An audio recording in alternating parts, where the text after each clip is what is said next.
దావీదు పట్టణమందు నేడు రక్షకుడు మీ కొరకు పుట్టియున్నాడు.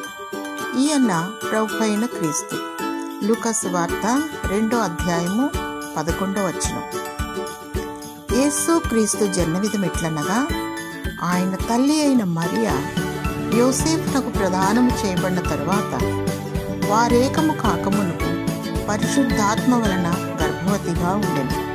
మత్తయి సువార్త 1వ అధ్యాయము 18వ వచనం.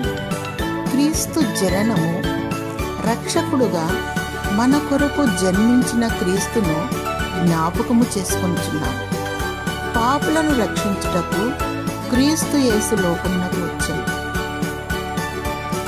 యేసు అనగా రక్షకుడు. తన ప్రజలను వారి పాపముల నుండి ఆయనే రక్షించును. సర్వ సృష్టికి సువార్తను ప్రకటించుటలో మనము నిమగ్నమై ఉన్నాము. కారణము, సువార్త వలననే ప్రజలు రక్షణ పొందుతున్నారు. సువార్త సారాంశం ఏమిటంటే, క్రీస్తు మరణము, 2 క్రీస్తు సమాధి, 3 క్రీస్తు సజీవునిగా లేచుట.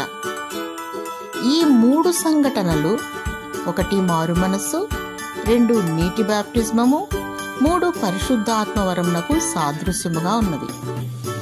ఆనాడు పశువుల పాకలో జన్మించిన క్రీస్తు నేడు మన హృదయమందు జన్మించునుగాక. ఆమేన్. ప్రియులారా, మన Moses prayer tower and ministries భాగస్వాములందరికీ ప్రభు అయినటువంటి యేసుక్రీస్తు వారి నామమున నేడు క్రిస్మస్ శుభాకాంక్షలు తెలుపుచున్నాము.